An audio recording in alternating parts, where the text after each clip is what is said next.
Wild light. The meeting room is containment unit S167001006, which is the skull of a stillborn Cryptomorphia gigantus. The hollowed-out space inside the skull cavity is a prototypical Vegas room, the place where what happens stays. People go in, they come out, their memories are sieved out of the universe as they leave, and they remember nothing. The skull was acquired in the 90s. The information suppression effect is a byproduct of the species' natural antimemetic camouflage, a phenomenon which rendered the colossally tall creatures somehow nearly impossible to observe in the wild. It's a phenomenon Dr. Bartholomew Hughes and his team spent 5 years figuring out how to replicate. They've got it now.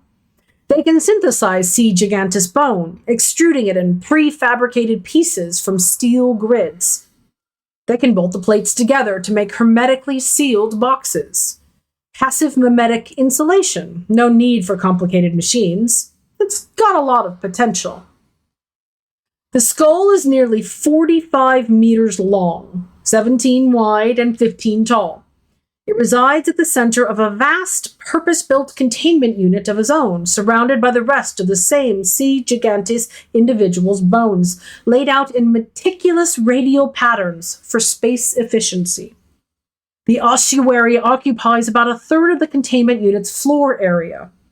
The rest comprises immense industrial vessels which hold its harvested organs. Some of them are actual vessels, repurposed cargo ships loaded with brain matter and skin tissue. The floor plan of the warehouse is clear enough, navigable, if grim. But from ground level on foot, the place is a vertiginous. Ooh, that's a good word. It's a good word. Vertiginous, intimidatingly macabre place, even fluorescent lit around the clock.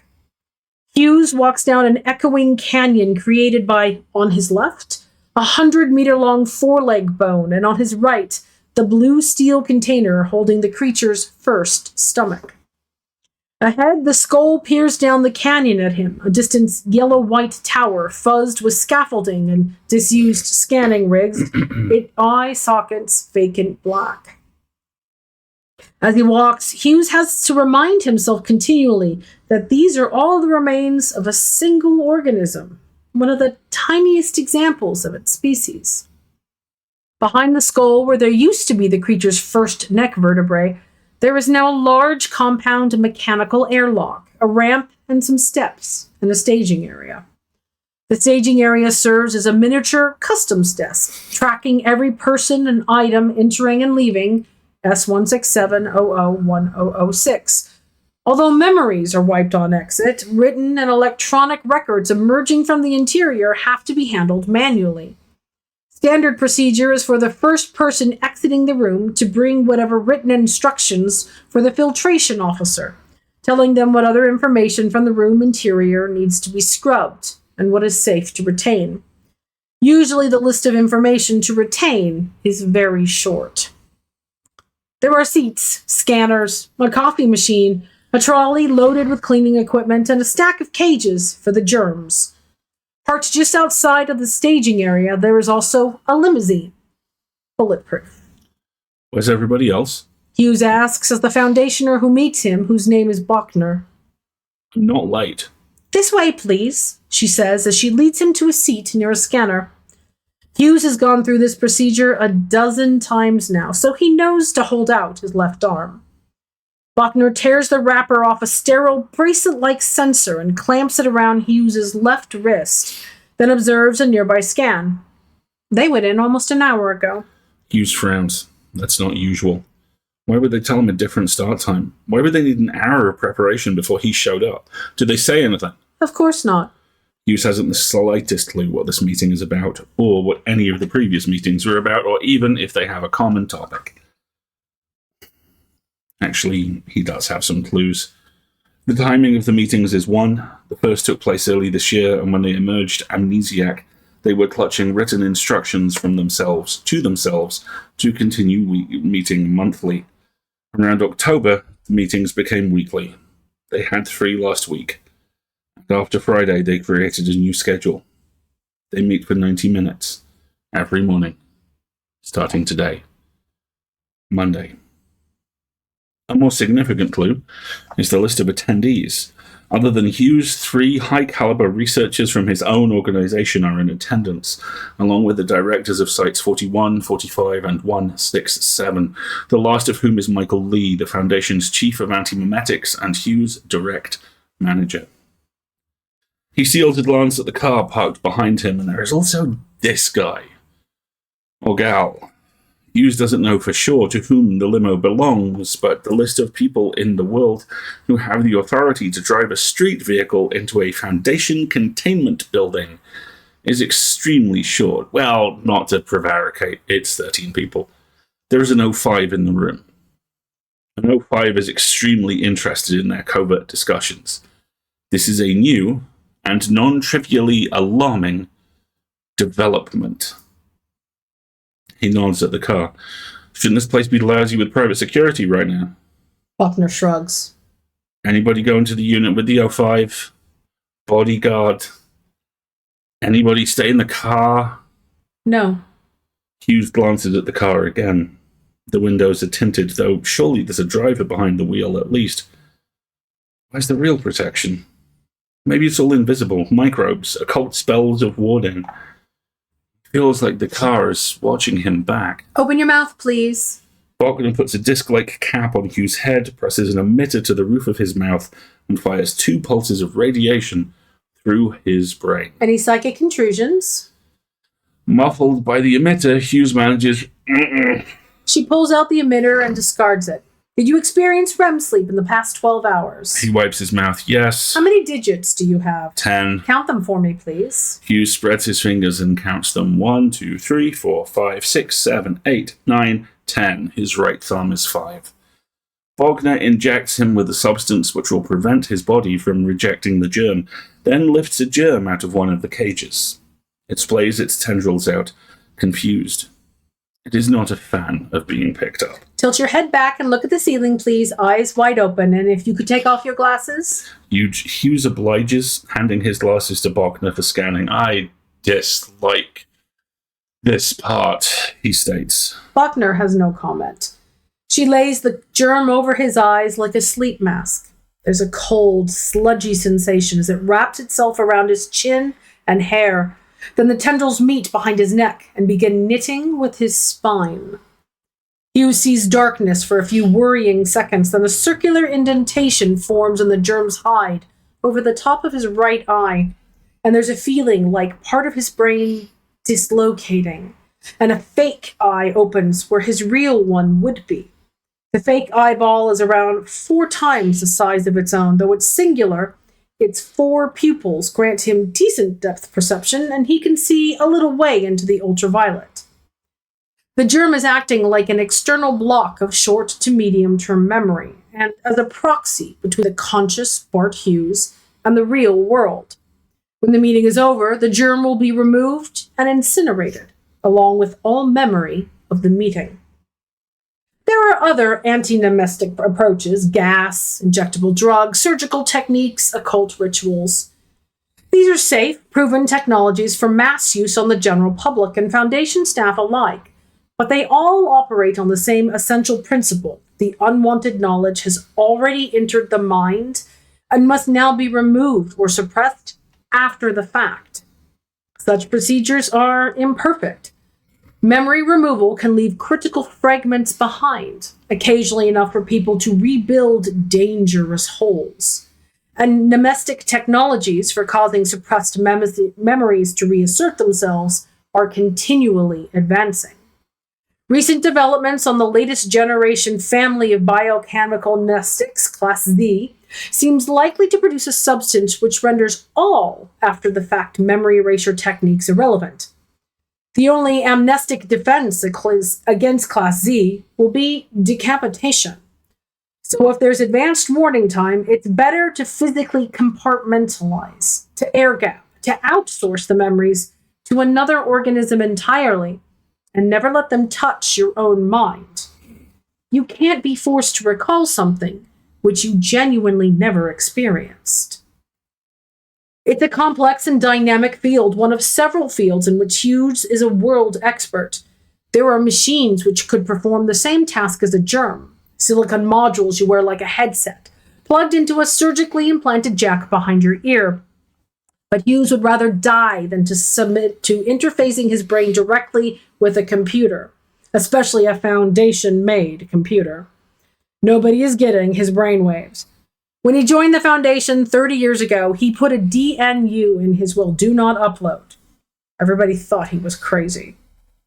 Of course, using both the germs and a Vegas room feels rather like overkill. That's another clue.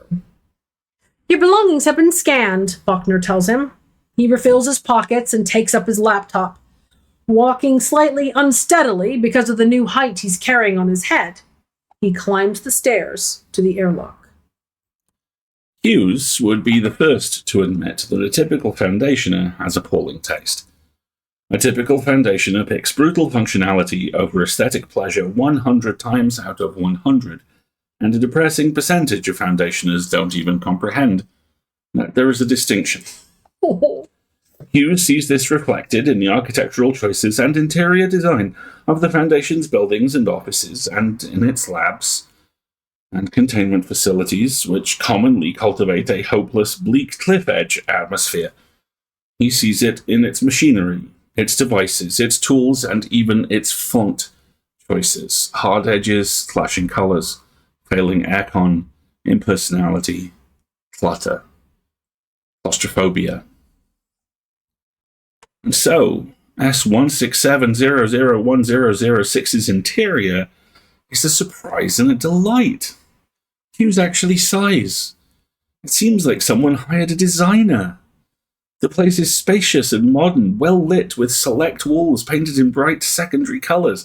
There's not a bit of exposed concrete anywhere in sight. S167001006 isn't a single space, but rather a self-contained suite laid out on 2 floors. There's a central meeting area with a double-height ceiling, a long oval table, and Herman Miller chairs. Along the left wall, there are smaller breakout meeting rooms with frosted glass walls and doors, and above those, reached by a flight of stairs, there's a kitchen area, and in the back are some additional rooms, restrooms, and storage. The carpet is grey and orange, a non-repeating hexagonal pattern. The place is well ventilated. It smells of coffee. There are 4 people waiting for him. Marion Wheeler, who runs Site 41, is descending the kitchen stairs holding a steaming disposable cup. Graves, director of Site 45, is at the main table, typing on a laptop. Michael Lee is at the back of the room, chatting with 058. All of them are wearing germs. The 4 huge eyeballs of the 4 germs swivel in unison to stare at Hughes as he comes in. It's a highly disconcerting effect. Hughes forces himself to smile back. You're here, 058 says. He is strange looking, even accounting for the germ. Hughes has never seen an 05 before, and 058 looks very unlike what he expected. He tries not to stare, but his own germ is extremely good at staring. You're all caught up, Hughes asks. The nature of the asynchronous work loop is such that the first quarter of any meeting in a Vegas room is spent reading notes left from prior meetings. Hughes' correct, in this instance, guess is that there's been an hour-long pre-meeting, and then everybody broke for coffee, and now they are resuming. We are, 058 says. He takes a seat at the head of the table, with Graves to his left, Lee to his right, and Wheeler to Lee's right. 058 indicates a particular vacant chair opposite Wheeler, where a printed document is waiting for Hughes to read it. Hughes sets his laptop down, hesitant to approach the document. You want me to read this now? Take as long as you need. Where's my team? We're 3 bodies short. Read the document, Dr. Hughes. 058 says. He seems upbeat. Perhaps he's projecting an upbeat facade to help Hughes forget to forget exactly how much authority and power he wields. His net worth is said to be essentially infinite, and it is not really about money at his level. He and his kind can do anything. Hughes sits and reads. The document is a scientific paper purportedly authored by Hughes himself, with various of his fellow researchers co-authoring, including two who should be in this room now. Hughes doesn't recognize the paper's title or content, but that's nothing special in his line of work. The text is written in his own formal academic style, so he has no reason to doubt its authenticity. It's a brisk read, very dense and to the point, written for a target audience of other memetic scientists. In the abstract, it announces the observation of a new titanically powerful and dangerous antimemeplex, provisionally designated SCP-3125, for which the authors plan to seek Apollyon classification. The main body of the first page describes 8 different phenomena, but not all of them anomalous. Most but not all of the anomalous ones controlled by the Foundation and having other SCP designations. From a cursory glance, the phenomenon appear to be totally unrelated, either to one another or to the proposed 3125. Hughes suspects he could derive the implied link between them given a few minutes, but elects to read on. He flips the piece of paper over. The whole document is just 2 sides of A4. The other side is mostly mathematics. There's one graph and one equation and a brief technical description of 2 highly novel memeplectic transformation procedures, which the authors dub amplification. Then there's something like a jump scare in text form. There's a crucial logical leap, and for Hughes, the arrival of comprehension is so blunt, so sudden and frightening that it physically startles him. Even knowing that the word Apollyon was on the table, even primed to expect something really very nasty on this side of the paper, he still recoils. Oh, fucking hell! Nobody else says anything. They wait expectantly for Hughes to gather his thoughts and draw some conclusions. He reads the rest of the paper, figuring out what it's going to say, almost live as he reads it. As he reaches the end, the initial shock has not worn off. The sheer scope of SCP-3125 is a significant distance beyond his current comprehension. He has had a glimpse of it through a keyhole. He would need time in front of a computer to play with the results to get a grasp of it. No, he needs to build filters first.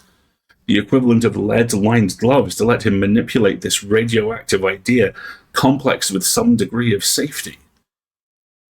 He feels like it may have glimpsed him. Apollyon classification is reserved for highly destructive active anomalies, which are functionally impossible to contain, something past Keter. An Apollyon class anomaly is an anomaly more or less guaranteed to ultimately destroy the world, no matter what is done to stop it. The only thing which can avert that particular XA class scenario is if something else, likely some other Apollyon class anomaly, destroys the world first. Their relative threat level is measured not in material containment resources, but in inevitable years. Off the top of his head, Hughes would put that figure as a single digit. Yeah, this is it, he says. It's bizarrely liberating. Yeah, this is the one that's going to kill us. He looks around the table. Did we obtain Apollyon classification?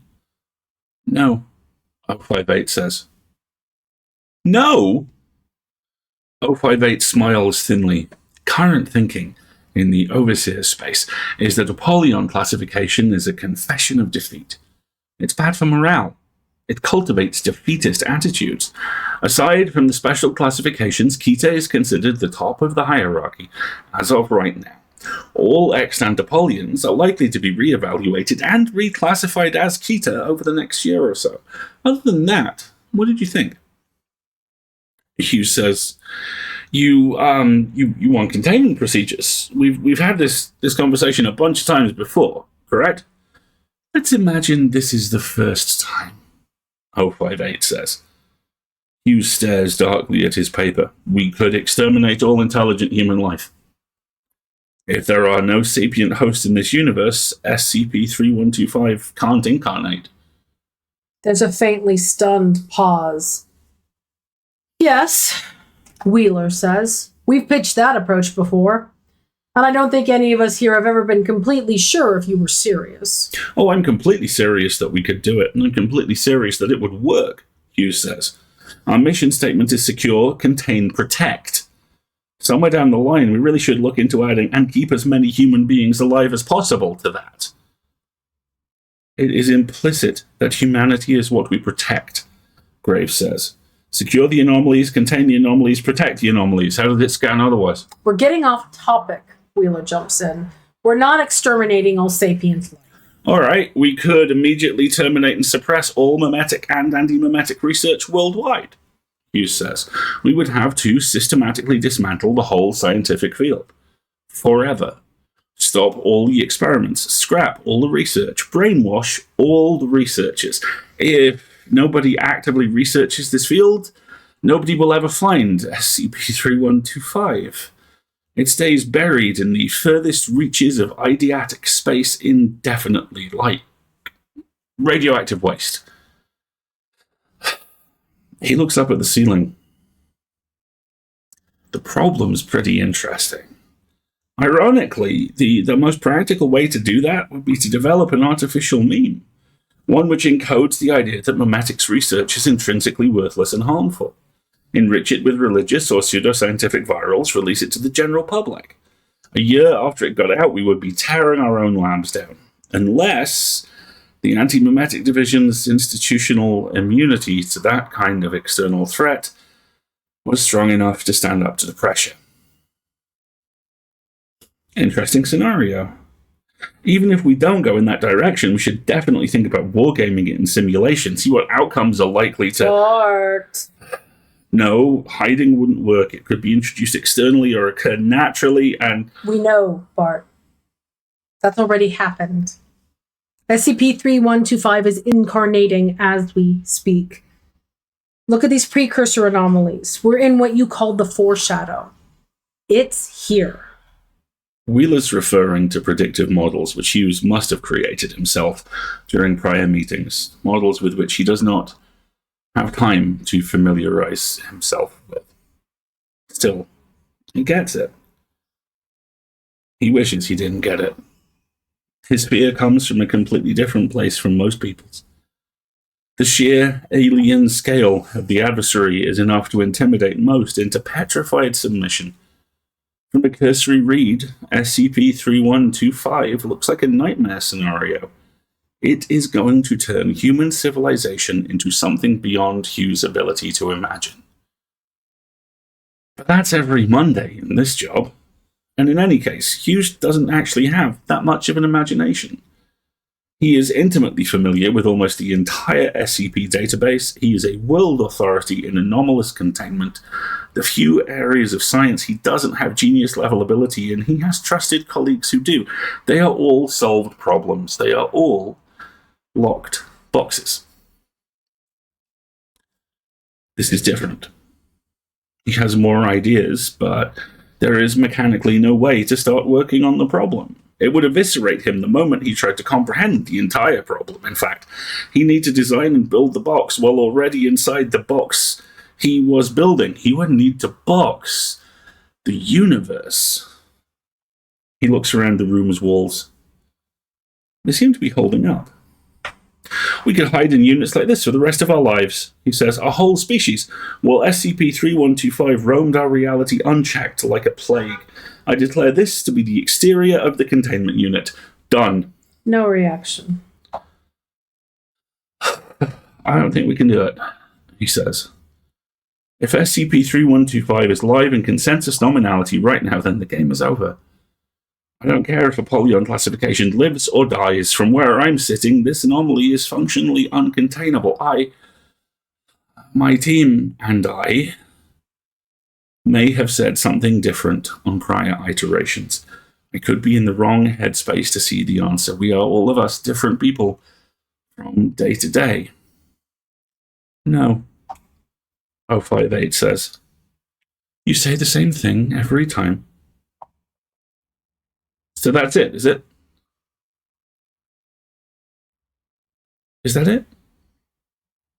058 says, the objective of the Foundation is protection. In the majority of cases, this involves the secure containment of anomalous entities, the establishment of special containment procedures such that such entities can be kept safely and indefinitely. Standard guidance is against active neutralization and to avoid destruction at all costs. Everybody in this room is aware of this. However, senior Foundation officials such as me have the right to waive that guideline under certain narrow conditions. I am exercising that right. I deem that in our reality, SCP-3125 cannot coexist with human civilization. We are going to destroy SCP-3125 forever. Does that change your outlook any? Special neutralization procedures. Use deadpans. His expression is worsening by the minute. 058 adds, I know that neutralization is generally considered easier than mere containment. Hughes says, when I first joined the Foundation, I asked my mentor, who retired many years ago, what is the biggest anomaly we've ever contained? That he was cleared for, I meant, of course. And he told me about a very old rumor he once heard back in his earliest days when he was just starting out. The rumor was that Abrahamic religions had not always been monotheistic. Originally, there were 3 capital G gods, and sometime in the past 150 years, the Foundation had killed 2 of them. I believed him.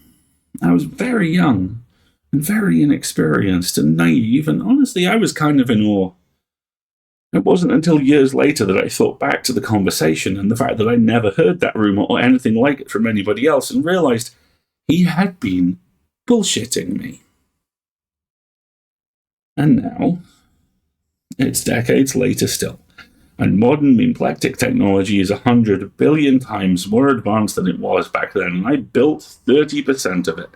And I look at what the Antimemetics Coalition handles on a quarterly basis, and I know better than anybody on the face of this earth what is or is not possible, and he trails off.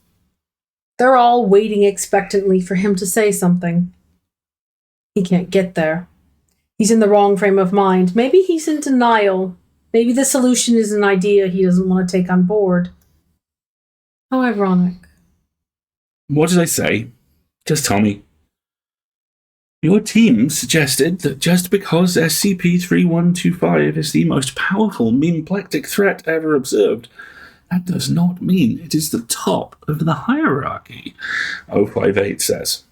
You suggested that it would be possible to synthesize an idea an order of magnitude still more powerful than SCP-3125, specifically designed to neutralize SCP-3125 and under our control.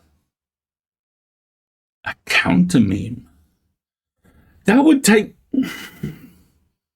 could be possible, Hughes hazards. I mean, it would be insanely dangerous. It would require tremendous resources and 10 to 20 years of real-time work completely uninterrupted. To avoid observation, we need to be hermetically sealed away from the exterior universe for that entire time. We need a lab as big as a launch rocket. Wait a second. His brain has just caught up. He realizes the context in which he's saying these things, and he's been working for the Foundation for a long time. It's done, he says. The lab, it's been built. It was built decades ago, in secret. We put our best researchers inside it, and now the work is done. That's what we're meeting for now. We're ready to go. We're figuring out how to deploy the countermeme. That's brilliant. If I'm right, that's brilliant. Am I right? Bart, when you joined the Foundation, you were taught that a day would come when you would have to, with very little preparation, sacrifice much or all of your existence to protect what most needs protecting. You've worked here for 30 years, and all of that time you knew that that sacrifice would be in your future someday. We were all taught the same thing. It feels to Hughes as if a shadow falls over him. He looks at Michael Lee, his director, who hasn't spoken yet. Lee says, "You're right that the lab is built. Construction was completed in the last 48 hours. The construction crew have been amnesticized and dismissed. But the work hasn't begun yet. That's what today is about." Hughes says, "That's where my people are." "That's where your people are," Lee says. "They're in the bunker, waiting. We have your cover story prepped. We're faking your death. It's time. You're going under now." "Now? No, I doubt that. Your team volunteered. I took care of them myself." "They're good people," Lee says. "Like hell," Hughes says. "Did I volunteer for this?" Bart! Hughes says, "Any prior version of me who agreed to this was a goddamn moron, and I disavow his opinions. This is a prison sentence. I don't want to spend 20 years not able to see the sun. I don't want to be buried alive in work. I have..." He trails off and stares through the table, eyes defocused. He was about to say, "I have family." But he doesn't. There's still his sister. She's Foundation, like him, but he can't talk to her. She can't talk to him. They've tried. He tries another tack. This has a low probability of success. The timeframes are bad. It's just bad. It's 2008. SCP-3125 will be here by the end of the 2010s. It has an excellent probability of success, Graves says. "Define excellent," Hughes replies. "Better than 50%. If it's you." Graves produces a thick report, which presumably backs him up. Hughes peers at the document. He can see his own name on the cover. Oh, God damn it. 50%'s good. If he were anybody else in this room, he'd seize the chance with both hands. Graves goes on. "You convinced us that this had to be done, and that you had to be at the center. You were prepared to make the sacrifice." He opens the document to a page in the back. The eyeball of his germ roves the page rapidly and finds the passage he wants. "Allow me to quote your own words to you. SCP-3125 represents an omniversal scale threat. It threatens neighboring realities to ours. It threatens microverses within our macroverse. It threatens universes which embed ours as fiction. Go ahead and think of it as a prison sentence, if it helps." 058 interrupts. "Rescind your consent if you'd like. But the next place you're going after this is the bunker." Hughes glances around the room's walls again. He makes it too obvious what he's thinking. "The door is locked, Dr. Hughes," 058 says. "You aren't exiting until we're through here." "What's the cover story?" Hughes asks. "How are you planning to do it?" Am I reading you as Graves? I'm not, am I? You're Wheeler. I'm Wheeler. That's I can read it if you want. Sorry, I got it. "A helium gas leak in S167B03312, Graves explains. "The leak will be real. There is a forged body in there already, impossible to distinguish from a real one. We've tampered with your public schedule for the day, and it puts you in that room, not this one. As for..." He's stalling, 058 says to Graves and the others. "He doesn't need to know any of this." "Name somebody else," Lee suggests. "Being serious, who in the world, other than you, stands a credible chance of solving this problem? Who could we send instead?" Hughes says nothing. There's nobody, really nobody in the world. And he can do it. Lee presses. "Is there anybody else, even if they didn't want to, who has the skills we need, who isn't already in the vault?" The world shifts positions a little. Lee's standing now. Wheeler looks around alertly, gripping the arm of her chair. She has a fountain pen in her fist, uncapped. It's like she just remembered something. 058 glances at Wheeler, puzzled at her reaction to apparently nothing. Hughes doesn't notice anything. It's just me. It's just you. That's good enough for me. Hold on a second, Wheeler says. Lee pulls a gun out of nowhere. Hughes' germ's enormous pupils shrink to violet pinpricks. This is no part of any plan. Everybody in the room knows it. It's a real gun. It's impossible that he could have it. Wheeler starts to rise out of her chair. Her own sidearm is locked in a box outside. Lee aims at Bart Hughes' chest and fires twice. The first round pierces him in the lung. The second round, fired as Hughes collapses, nicks his laptop screen, which is bulletproof, and ricochets up into the meeting room wall. He turns, now aiming at 058. He gets 2 more rounds off, each causing an ear-splitting electronic shriek and a flash of luminous green light as 058's protective ward absorbs the energy. Wheeler lunges at Lee from behind his gun arm, deflecting upwards with one hand while plunging the fountain pen into his throat with the other. Lee struggles. You want to tag in on this? Wheeler pulls hard, opening his throat all the way up. Lee's fingers loosen and she spirits the gun away. Lee gurgles in agony and stumbles backwards, clutching futilely at the wound. He smashes his head, the germ he's wearing on his head, against a glass meeting room door and slides down it into a spreading red lake. He's been neutralized. There are 2 seconds in which nothing happens. 058's eyes meet Wheeler's. Your thought? Michael Lee was compromised. I don't know how, she says. She makes the gun safe, holsters it, and vaults over the table to check on Hughes. He's dead, she finds. Graves is dead, too. What in the hell did Graves hit? What just happened to this room? This whole site could be compromised from top to bottom. I have follow-up questions, 058 begins. A bolt of lethally intense heat and light interrupts him, scorching the wall behind his head.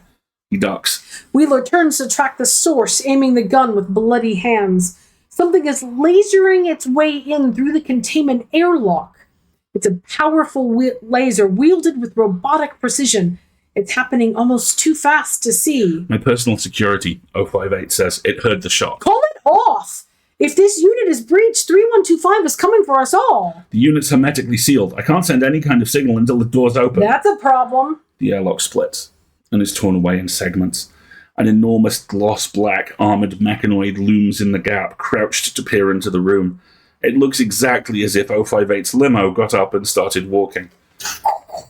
It's still impossible to guess whether there could be a human pilot inside.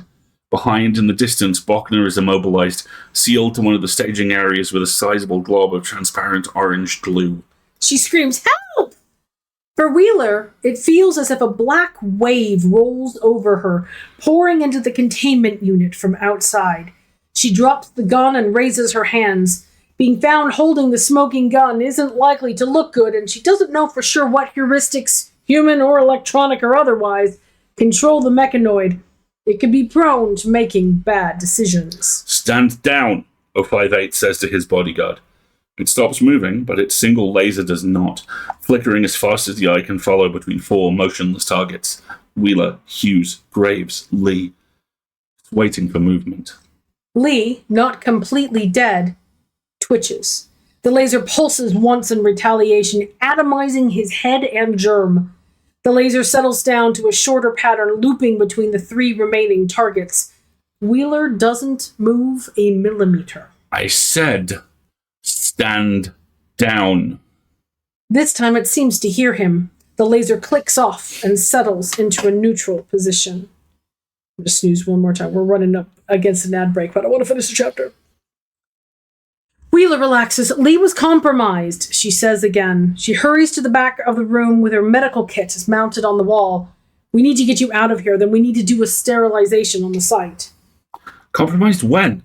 058 asks. By whom? I was given to understand that SCP-3125 rendered its victims wholly bodily subordinate to it, biologically incapable of doing anything but propagate its core concepts. But Lee was still high-functioning. We've miscalculated something. She throws most of the kit aside, keeping only a strangely shaped capsule with a thin nozzle and pink fluid inside. And a gun? We were all searched on entry. I don't know.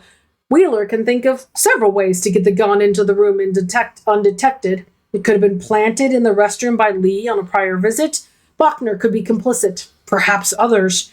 She thinks there's an extremely strong chance that the 3 members of Hughes's team have been murdered too. It's all academic now. She applies the capsule to her right wrist and infuses the first half of the dose. It's fast-acting chemical amnestic. She hopes that splitting one dose between the 2 of them will be enough. Isn't this the part where SCP-3125 makes an appearance? 058 suggests. I certainly feel something in my head, my germ, I should say. Me too. Roll up your sleeve. You also need to deactivate your shield for a second. He obliges, and Wheeler gives him the rest of the drug.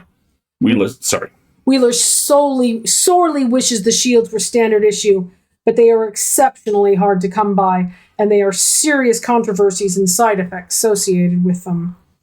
Outside, Bachner has been gurgling and starting to speak in tongues. Now she screams again. When Wheeler looks, something long and dark, sharp as a javelin and bifurcating into filaments, descends from somewhere in the ceiling of the warehouse. It curls around the chair Bachner is glued to and lifts her up into the air. A second thin feeler makes an appearance. It probes Bachner's glue-covered midsection curiously, and then pushes itself through her like a pin through paper. She wails, liters of blood gushing out and splashing to the floor below her. The feeler withdraws, then makes a second hole beside the first, and continues in the same fashion. More spider legs impale 058's mechanoid bodyguard and pull it away from the airlock, rapidly dissecting it into sparking pieces. The laser flashes wildly as the machine dies. It's no use. In the distance, a site-wide containment alarm begins. It's a memetic threat, 058 says, mostly to himself. Where do the arachnoforms come in? Do you have alternate transportation? S167-BO2101. There's an escape pod. As he says it, Wheeler writes it down on her hand with her bloodied fountain pen. Underground? You're sure? Is there a code for the door? 058 lists 5 digits. He clutches his head. His germ is twitching unhappily and changing colour and texture, as if an infection is spreading across its pale skin. I can feel it. It's like steel jaws. This is most unpleasant. We need to get to the escape pod. There's nothing else that matters. We don't need to remember why. Got it? Spider legs reach into the airlock and begin tearing the room to pieces. They are fast-moving, and they are grabby, and they are angry. They know there's something important inside, but they can't get to it. The skull bone is too strong to be broken apart. 058 doesn't have much field experience. The amnestic is blurring his thoughts. I'm deferring to you, he says dozily. Escape pod. Lead on. Wheeler takes his hand. She's got Lee's gun and the other, a decent amount of ammunition left. With me, she says. She's done this before. She doesn't know it. The warehouse ceiling starts to cave in. What is it? Where is it? What does SCP-3125 look like? Its motivations, its origins, its modus operandi, how much of that can be known? Does it have to be known to solve the problem? Does it matter how intelligent this intelligence is once it's inside the box, once it's checkmated? And what actinic, mind-wrenching form could the counter-meme take? How could human hands assemble something so devastatingly powerful and hold it steady? What human mind could wield it without exploding from the inside out? What would deploying that concept in anger do to human eidetic space? How far out from the solution is modern memetic science? A year? A century? What insane impossibility has Hughes just committed himself to? He doesn't know anything. He knows Site-167 is coming apart. He knows something violent and psychotic is flooding its corridors and its people. A living, roving swarm which makes every human into the worst possible thing a human can be. A thing which stands wrong, which looks wrong, colourless, furious. He races down the corridors and then down ventilation shafts which will take him deeper. He's small and he has quick, slippery locomotion. He can make it. He can lock himself in. He doesn't know what a germ needs to survive. All he's seen is the cages. He doesn't know Bochner's care routine. Does it live in water? In C. gigante's blood plasma? Is it fed a formula? He needs to reverse engineer his own biology before he starts. He doesn't know the model of his mind. It hurts to think. But he can think. And let's take a little break there.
Am I going to start? Are we doing the next one as well? Yeah, we're going to do the next chapter as well. We got we got a little bit of time. That was a pretty intense one, but hang on, I'm trying to remember how long this chapter is. It's quite long. It's okay. Hang on. I gotta go back. Scroll faster. Okay. Blood/brain. There's no day-night cycle. Something like a week into his trek, Wheeler realizes that he can perform an experiment. He selects a building with a high ceiling to sleep in, a library. Before turning in, he sets up a Foucault pendulum. I said Foucault. He suspends a heavy rock by wire from the ceiling and sets it swinging. The following morning, the slow pendulum is still swinging, and it has precessed. It's swinging at about a right angle from the mark he made before he went to sleep. That means the world's still spinning. On reflection, he doesn't know if it proves anything. It's not clear whether the sun or the moon still exist, or any celestial object at all other than the red-black eye socket at the horizon. The eye never moves. It casts long, threatening shadows, while being bright enough to blind Wheeler whenever he has to walk in that approximate direction, which is about half the time. Regardless of the physical evidence, it doesn't feel as if he's walking on a real Earth or that he is fully awake. He feels like an ant, crawling across the face of a rough-hewn monolith, crawling into and out of the runes chiseled into the face of that monolith, runes which form an unstoppable apocalyptic mythology. He has migraines, and there are blotchy, multicolored zigzags in his vision by the end of most days. He feels as if the whole world is perpetually dropping away beneath his feet, like he and it are both plummeting into an abyss. He has not been caught yet. The violent phenomenon Ulrich warned him about have not appeared, which makes him feel increasingly lucky and nervous. He carries a looted gun, which he's practiced with a little. He's a better shot than he would have guessed using his right hand alone. His left hand, the mangled one, does nothing but shake. He has to keep it clutched to his chest when shooting. The gun gives him less reassurance than he'd like. It feels as if were he to end up in a situation, it could metamorphose suddenly from a working firearm into a fiddly metallic liability, an explosive distraction in his pocket. On occasion, on the horizon, he sees a skyscraper-sized figure stalking past. He holds still or hides, and it doesn't see him. Other than that, the world is seemingly deserted, standing empty like an overturned car in a muddy ditch. Open doors, lights still blinking. Wheeler feels detached, lucky, guilty. He keeps away from cities. He has not yet come within eyeshot of a sarcophagus. Ulrich was evasive in describing them, and advised him in the strongest possible terms to stay away from them, but on another, for want of a better word, night, he selects a bad place to camp, where the wind and the local geography funnel the noise from one of the sarcophagi up to him from the valley. And that noise, despite its faintness and distance, cultivates such intense and intolerable nightmares that he has to get up, pack up again, and walk further away, as many more miles as it takes. The noise creates in him things which he dearly wants not to be flashbacks. He goes into a shop and, along with packaged food and bottled water, steals a cheap digital wristwatch.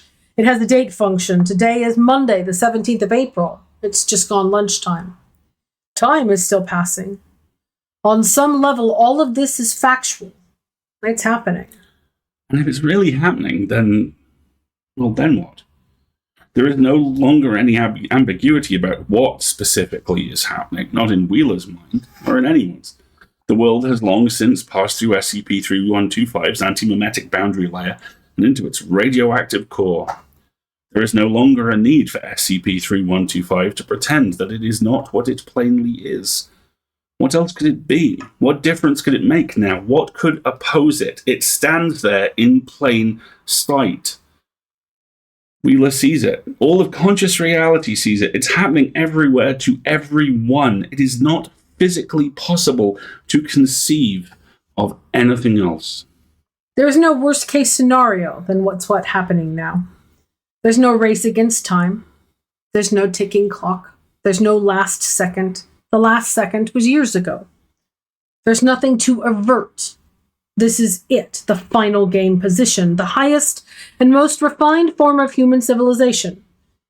This is the shape of the next 1,000,000 years. 3125 stands there, monstrous, casual and indifferent.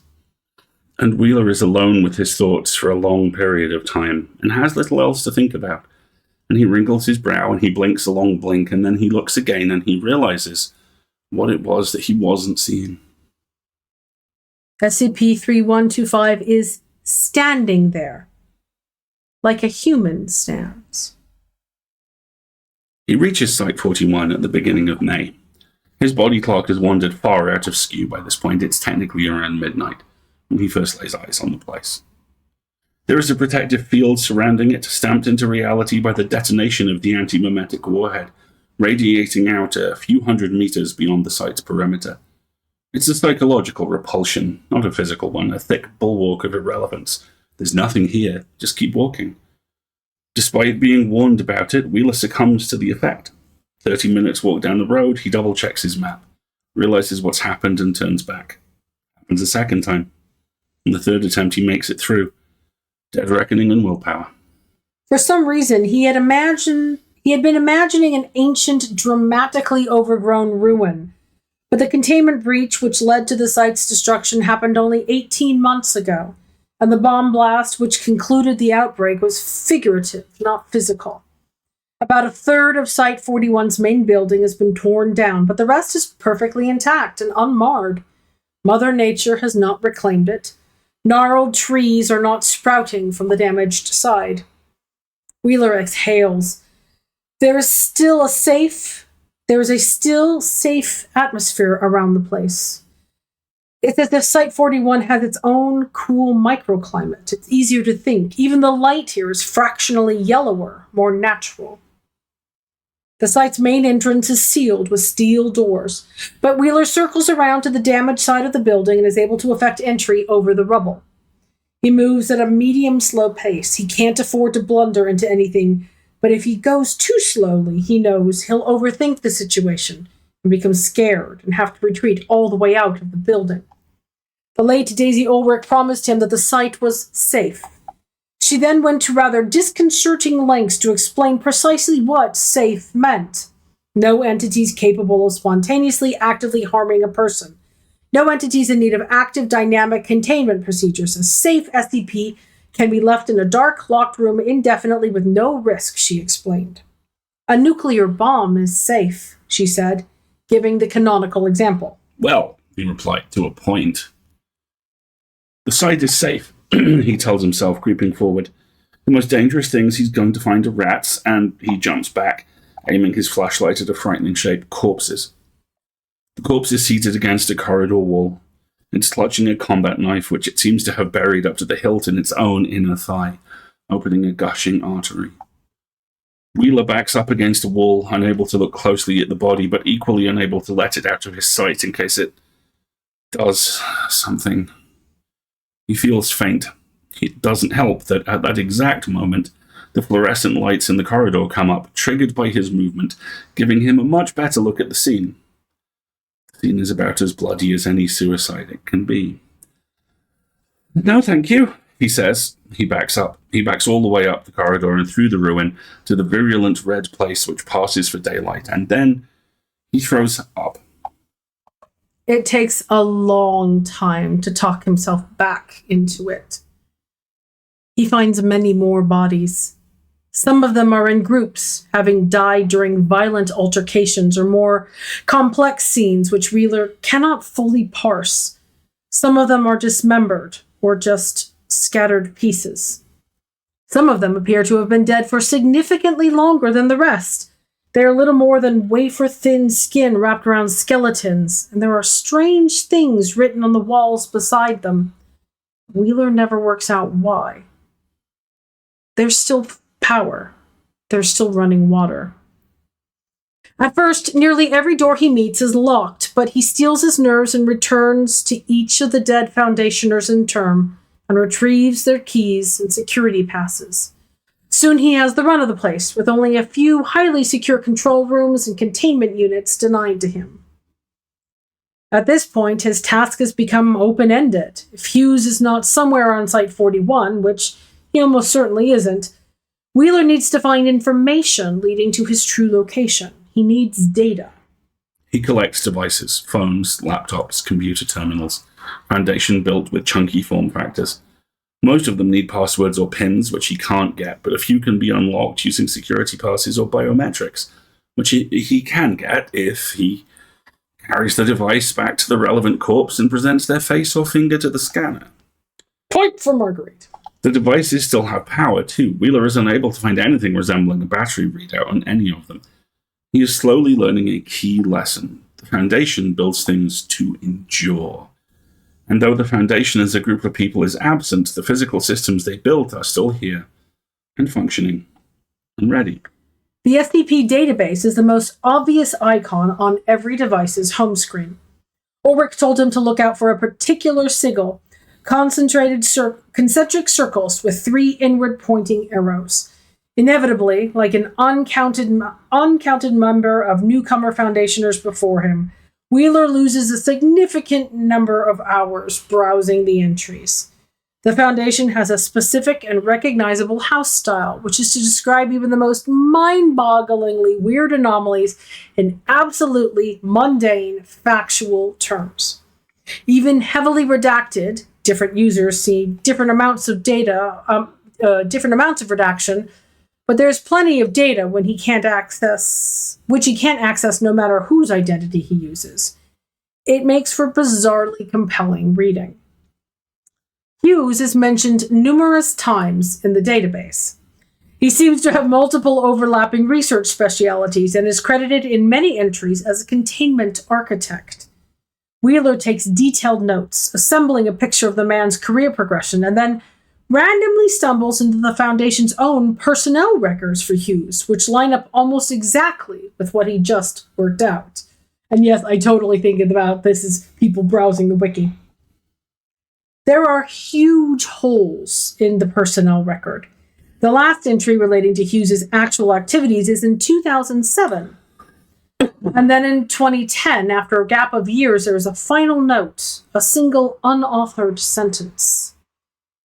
It appears that those who knew Hughes's fate met it. End of file. Wheeler frowns at the unhelpful note for a long minute. It reads like a riddle. Wheeler was for a long time a crossword puzzle fiend, but it seems improbable to him that a clandestine organization like the Foundation would leave cryptic clues for one another rather than clear, direct instructions, which means the note is probably intended to be read simply and literally. Don't look for Hughes unless you want to meet the same fate. Wheeler tilts his chair back and stares at the ceiling contemplatively. On the other hand, the note also means Hughes can be found. It's been done before. There's no day-night cycle, but he's worn out. His body is telling him that he needs to sleep, so he sleeps on a sofa in an employee break room on the far side of the building from the Red Eye. There is a snack machine, and there are snacks in the machine, but he doesn't have any cash. He considers breaking the glass, but if he screws it up and cuts himself badly, there is not a single doctor left in the whole world who could stitch him up. He considers, and rules out, looting the nearest corpse for $1. As he tries to sleep, something comes to him, an acute, anxious energy. It grips him by the shoulder. Get up! It screams at him distantly. You cannot rest! Do the arithmetic! It's all still happening! Move! He rolls over and ignores it. And it bothers him intellectually that he can ignore it. He wonders if there is some vital organ missing from his body. He should be quivering with anger and terror right now, yes? Why in his heart is he so calm? He looks at SCP-3125, whose very existence on paper should paralyze him with fear. He looks at what SCP-3125 is doing, which should fill every fiber of his being with furious purpose. And he looks at his own significance to the whole endeavor and his own guesstimate of the odds. He does the arithmetic. And the product of all those factors rounds down to damn near 0. This isn't going to work. That's why. This has to stop. It has to end. Please. Curled up in his sleeping bag, eyes screwed shut, Adam Wheeler mutters to whatever may be listening. It isn't going to work. Near the site entrance, he can't figure out how to unlock the steel doors even from this side. He finds a security office with printed floor plans of the whole site. He crosses off the rooms he's visited and the rooms which are destroyed. Everything remaining is locked. Above ground, anyway. Underground, there are warrens of tunnels and dozens more containment units, and 30 floors below ground. A single, incredibly large vault of unstated purpose. The final vault draws his attention in magnetically. Ulrich assured him that the site was totally safe. As the freight elevator descends, Wheeler finds that a kind of anxious pressure is building above him. The air is rapidly getting warmer, and he's just realized that if the elevator breaks down right now, he'll likely be helplessly trapped and die. He shouldn't have used it. He should have taken the emergency stairs. Too late. The elevator lands. There's an empty corridor. He follows it, drawn forward. There's an airlock at the far end, a wall of white metal big enough to drive a truck through. The airlock is closed, but there are 7 or 8 overlapping circular holes punched through it, making a combined gap which is easily big enough to admit a human. Beyond the airlock, there is a vast, dark space. Wheeler has climbed through the hole and walked 5 paces out into the darkness before he even thinks about what he's doing. There are shapes out there, illuminated by the scant light falling from the airlock corridor, lumps which could be more dead people. Wheeler's own shadow blocks much of the light. He takes out his torch. It is absolutely silent down here, and the temperature is uncomfortable, making him sweat. The rest of the huge vault, as far as he can shine his light, is totally empty. But his torch is not powerful enough to illuminate a space this big, so it's hard to be certain. He advances. A loud tone is building in his ears as he gets closer. There are, he counts, 14 dead. 13 of them dead in a rough circle around a 14th, a woman lying flat on her back. Just outside of the circle, there is a military truck with the inert remains of a complex machine mounted on its back. This, Wheeler surmises, is the antimemetic warhead. There's a cable leading down to a control unit lying on the floor, under the hand of the dead woman. He says with a note of regret. So you're the one. Her security pass looks different from the others. It has a bright diagonal stripe across it in red and orange. He takes it. There is a roaring in his skull. He can't see it clearly at first. Something is disturbing his vision. A gold-white spot in the corner of his eye, an artifact from the combination of extreme darkness and bright torchlight. He squints. The badge says, Marion Wheeler, Site Director. He stares at it for a long time, weirdly disoriented. He doesn't exactly know why. It is, of course, a very commonplace name. If he stopped to gawp at every other Wheeler he'd met, he would never get anything done. Still, she's the one with her hand on the switch. She's the one who ended this local outbreak. Out of every dead foundationer on this damn site, she's the one who didn't die for no reason at all. He feels as if he should say a few words, but they do not come to him. He makes one quick circuit around the vault perimeter, scanning the floor and the wall, looking for anything interesting and finding nothing but construction tools and scaffolding. He returns to the airlock and then the freight elevator. He glares at it for a long, frustrated moment and then accepts that it would be unsafe to use it again. The emergency stairwell is perfectly well lit, but 30 floors is a mountain. 3 times on the way up, he has to stop to rest his knees. The site director's pass gets him everything. Every control room, every containment unit, every file. He gets the whole story. He puts the last piece in place. He leaves a note, following the same hopeless, diligent rituals as the rest of the Antimemetics division before him. He emerges from SCP-3125's inverted containment unit with extremely clear written instructions from himself to himself. He knows exactly where he needs to go. You'll know where to come in. As he moves down the forest road away from the site, he reaches and crosses the edge of the antimemetic crater. He squares his shoulders, re-entering the presence of SCP-3125. His inner ear starts free-falling again. Where were you just now? Someone calls out to him. He stops walking. He squints into the intense light ahead of him, shielding his eyes. He can just about make out a figure standing there. The trees on each side of them rustle and move. They're too tall. Spider scrapers. A wave of dread hits Wheeler, followed closely by one of perverse relief. This is it. Why can't I track you? The unidentified man says. His voice sounds faint. You're so weak. It's like you don't exist. I wasted 2 days trying to pick you up again. What's wrong with you? Wheeler says nothing. The man is closer. He didn't walk, but the distance between them halves, and his voice is easier to hear, though he is still too bright to look at. His body structure blurs and flickers. You're not one of them, and you're not one of us, and you're definitely not the hero. You don't count for shit.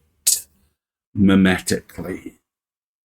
Why are you wasting your time on this? Whatever the fuck this is. You should just kill yourself. It's not going to work. Wheeler knows that. The light collapses. The figure smashes into focus, becoming physical. It's a real human. A skinny 20-something, scruffy, uncut hair and a sketchy beard. He is shirtless, and there is a deep black pit in his clavicle, a hole where he has clearly been very badly wounded.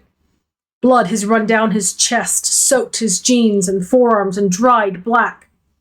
Fresh blood is still coming up, building up thick layers which shouldn't be possible. Wheeler doesn't spot the second hole in his gut, obscured by too much blood. Wheeler is trying to keep his expression neutral, but he knows it isn't working. He can feel his left hand, his bad hand, starting to shake. A part of him still wants to ask the guy why. There's no possible answer. This is what the human race really is, the man explains, spreading his hands to gesture at the whole world. We lied to ourselves that we could be better for thousands of years, but this is it. This is what we have always been. We have never been anything else. Wheeler begins, then stops, suddenly remembering something. He claps his left hand to his chest, draws his right, and shoots. It's a good shot. It's a lucky shot. It takes the man directly in the eyeball and blows out the back of his skull. He falls, twisting as he falls, landing on his broken face. Wheeler gasps, remembering to breathe. He almost drops his gun. He gets a tighter grip on it, keeping it aimed at the blasted ruin of the man's head. He wants to throw up. He controls himself, in through the mouth, out through the nose. He's okay. Let him talk for too long, he says, apologetically. He pulls out a Foundation brick phone from his pack. He pushes some buttons, entering coordinates, and then retreats far down the road. He retains visual contact with the dead man for as long as possible, then turns away and kneels, placing the phone on the road beside him. Following the detailed instructions he found in the control room, he grinds his palms into his eyes and presses his face against the ground, and he says, Achlioni Xenorai. Fire. The orbital laser strike comes diagonally. A petition to stop out letting Alistair read horrific things in a creepy voice just before bedtime. We'll do some fun, don't worry. The orbital laser strike comes diagonally. It lasts for a split second and is easily bright enough in the visible spectrum to have instantly blinded him if he had been looking. When Wheeler returns to the scene, there's no body left. Just a scorched ellipse, of asphalt. He says to the scorch mark, I was going to say something along the lines of, that's a lie. That's what you are. You're the lie. And if the bastard can regenerate from that, I'm done. Well and truly done for. He looks up. The atmosphere isn't changing. The sky isn't returning to blue. There's still that heinous pressure. 3125 remains the dominant force in the universe. But as he turns, hearing movement in the forest all around him, he realizes that the immense spider forms, he'd sincerely forgotten about them, they were standing there so quietly, are dispersing.